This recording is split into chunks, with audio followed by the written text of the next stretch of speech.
Fala, jovens! O Enem de hoje é o 2013.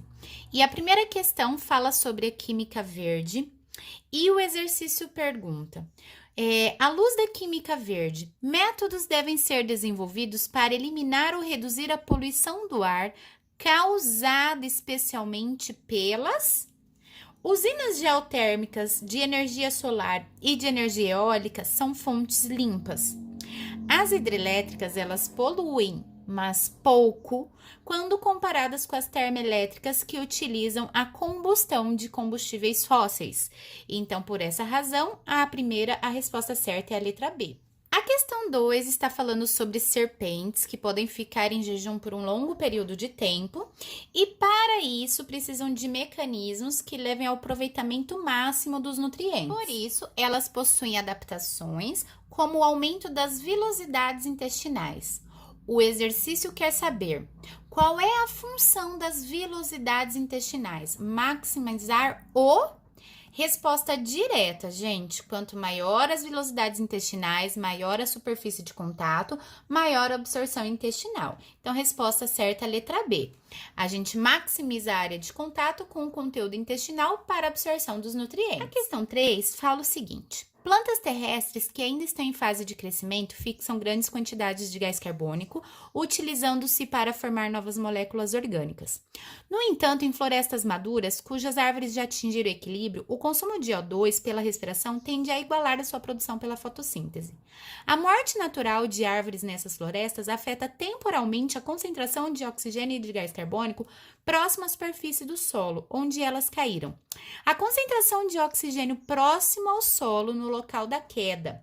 Então, imagine, eu esquematizei aqui, nessa região onde existem várias árvores mortas, qual é a disponibilidade de oxigênio nesse ambiente?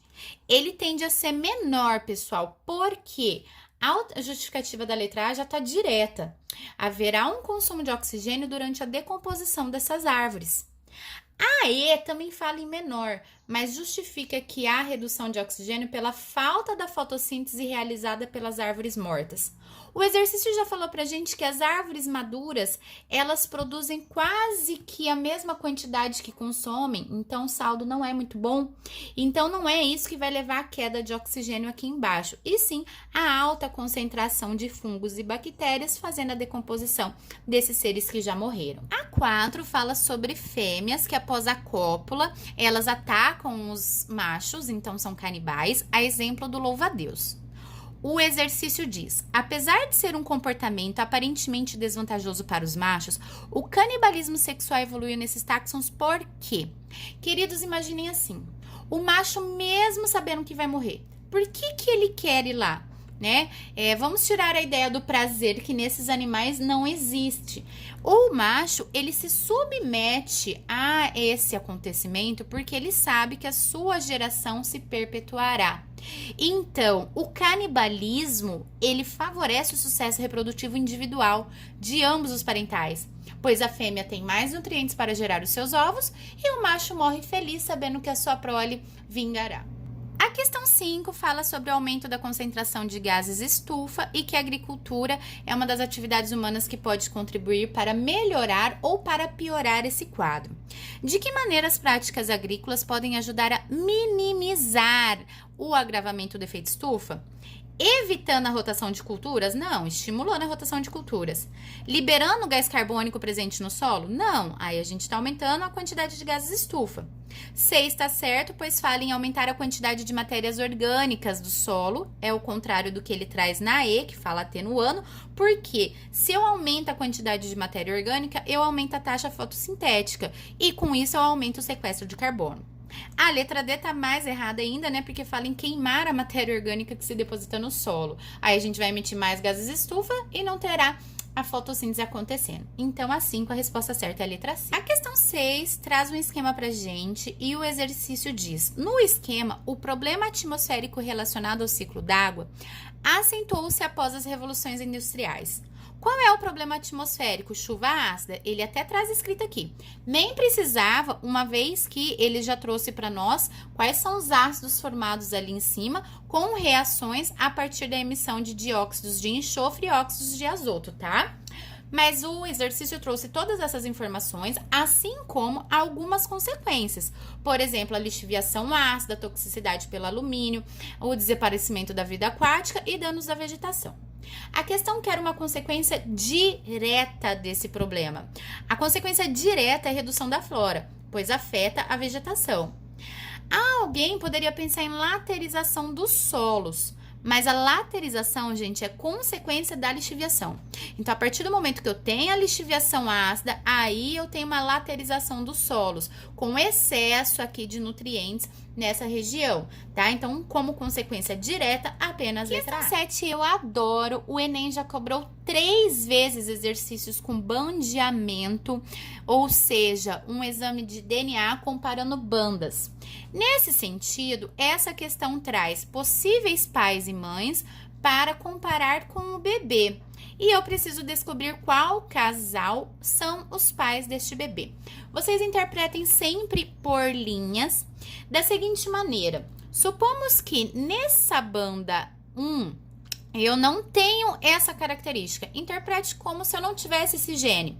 Tem como esse bebê ser filho destes pais em que ambos possuem essa característica ou esse gene? Não tem. Eu já elimino o pai 5, tiro ele da nossa amostra.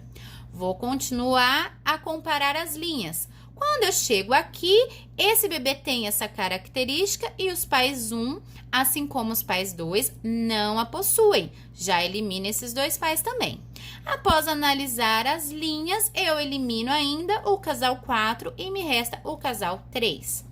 Teve uma vez que um aluno pegou e reparou que se tivesse olhado a última banda, já teria chego na resposta, percebem?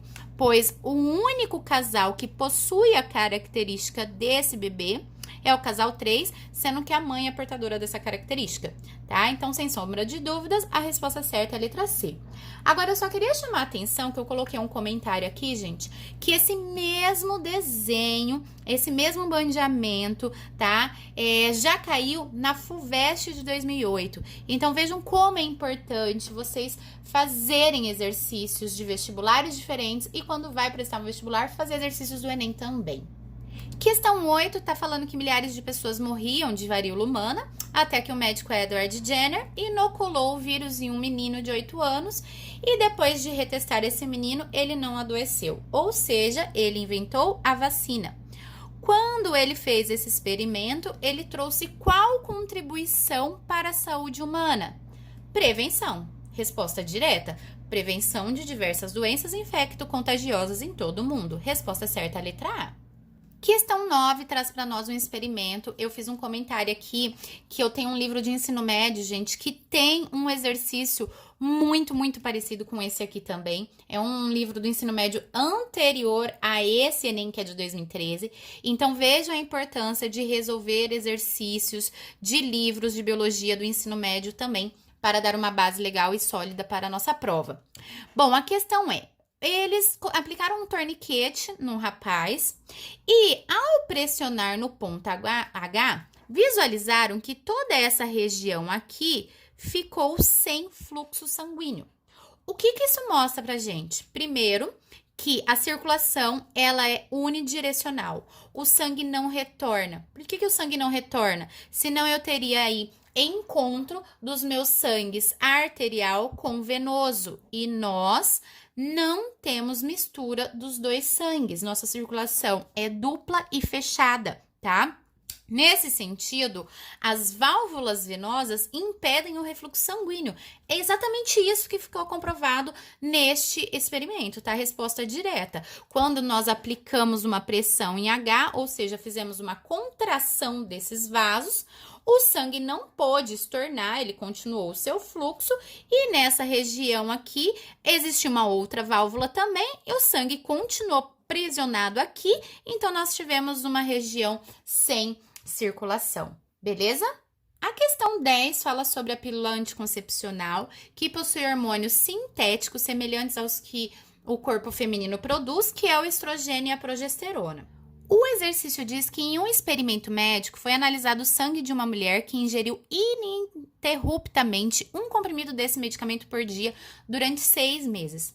Qual gráfico representa a concentração sanguínea desses hormônios durante o período do experimento? Gente, se ela não parou de tomar o medicamento e o medicamento é à base de estrogênio e progesterona, o que acontece? Não há um feedback, não há uma retroalimentação com a hipófise e os níveis de FSH e LH, eles se mantêm baixos.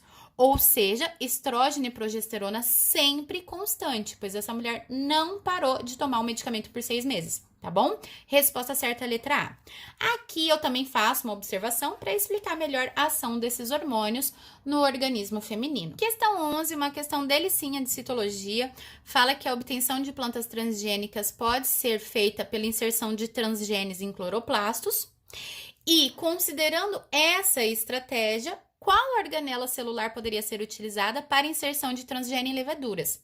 Bastava lembrar que levedura é um fungo, que fungo é eucarionte heterotrófico. Ou seja, dentre das opções, eu poderia ter cloroplastos aqui, visto que as organelas que possuem DNA nas células eucariontes são as mitocôndrias e os cloroplastos. Então, o exercício poderia ter colocado para confundir-nos, mas ele nem colocou. E a única alternativa viável aqui são as mitocôndrias, pois elas possuem DNA próprio e eu conseguiria fazer uma transgenia, ou seja, uma transferência de genes, utilizando mitocôndria. Questão 12 também é uma questão sobre DNA mitocondrial, mas dessa vez ele fala sobre a identificação de um rapaz vítima de acidente, no qual o DNA nuclear não foi possível utilizar, e eles utilizaram o DNA mitocondrial. Sendo assim, eles deveriam comparar o DNA mitocondrial do rapaz com o de quem? Gente, DNA mitocondrial é só herança materna, pois dentro do óvulo nós herdamos as mitocôndrias da mãe. Durante o momento de fecundação, as mitocôndrias do espermatozoide estão no flagelo e o que entra no óvulo é apenas a cabeça com o núcleo do espermatozoide, tá? Então, todas as nossas mitocôndrias, elas têm origem do óvulo, origem materna. Então, o pai não passa para o filho e não passa para a filha. Por isso que a ABC está errada, assim como o avô também não passou para o pai e nem para a mãe e nenhuma origem paterna aí ela teve, então, essa ação. A única opção, a avó materna, letra D. A questão 13 traz pra gente um texto falando sobre a travessia das veredas sertanejas, que é mais exaustiva que uma estepe nua, e fala do olhar do viajante que enlaça-o na trama espinescente e não atrai, repulsa-o com as folhas urticantes, com espinhos, gravetos estalados, árvores sem folhas, galhos estorcidos e secos. Os elementos da paisagem descritos no texto correspondem a aspectos biogeográficos presentes na vegetação xerófila. Gente, resposta direta também. Por quê? Vegetação xerófila é uma vegetação adaptada ao clima seco. E todos os elementos que ele trouxe pra gente, traz pra gente, então, essa ideia nos remete a um ecossistema de ambiente sem umidade, em que existem essas adaptações para aguentar as altas temperaturas, ok? A questão 14 está falando sobre as hidrelétricas e que é necessário fazer o represamento de rios e que isso pode modificar a ictiofauna local. E aí ele conta o exemplo do represamento do Rio Paraná, onde se observou o desaparecimento de peixes cascudos, quase que simultaneamente ao aumento de número de peixes de espécies exóticas introduzidas. O Enem ama isso aqui, gente, espécies exóticas introduzidas, sempre tá aparecendo nas provas.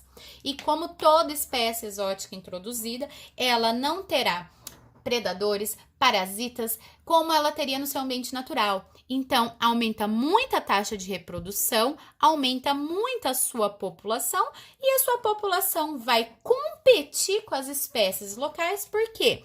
Por alimento, por espaço. Sendo assim, elas tendem a eliminar as espécies naturais. E foi isso que o exercício trouxe pra gente. Essas espécies exóticas eliminando o cascudo. Nessa modificação da ictiofauna, o desaparecimento de cascudos é explicado pelo aumento da competição interespecífica. Lembra de viagem internacional entre espécies diferentes? Certinho? Resposta certa, letra C. Questão 15 está falando do vírus da rubéola, que é mais preocupante em grávidas porque pode causar síndrome da rubéola congênita, que pode levar ao aborto e malformações congênitas.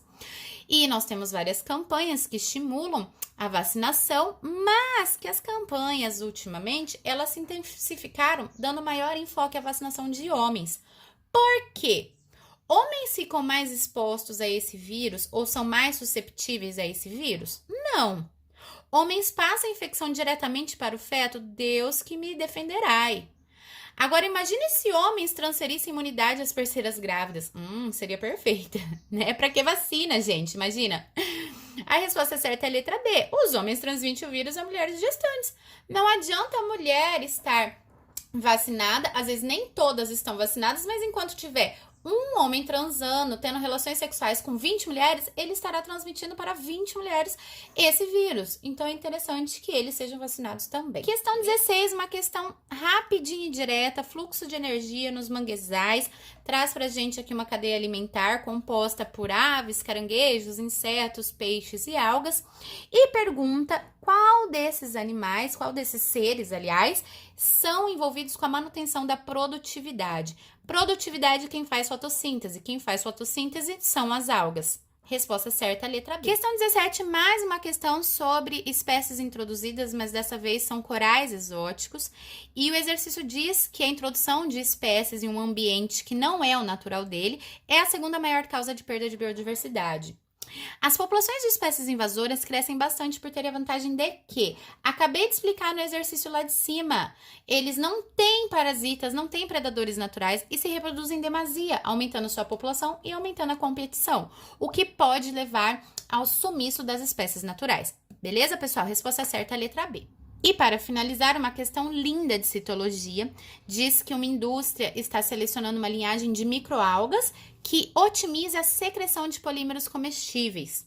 Qual é a melhor linhagem para se conseguir maior rendimento de polímeros secretados? Gente, secreção é Golgi. Eu vou olhar as linhagens que eles estão estudando, vou olhar as organelas, estruturas celulares que eles colocaram aqui, por exemplo, o núcleo, retículo endoplasmático complexo de Golgi, mitocôndria, vou analisar o Golgi, que é responsável pela secreção, e ver qual linhagem tem maior quantidade dessa organela. No caso, é a linhagem 1, resposta certa, a letra A.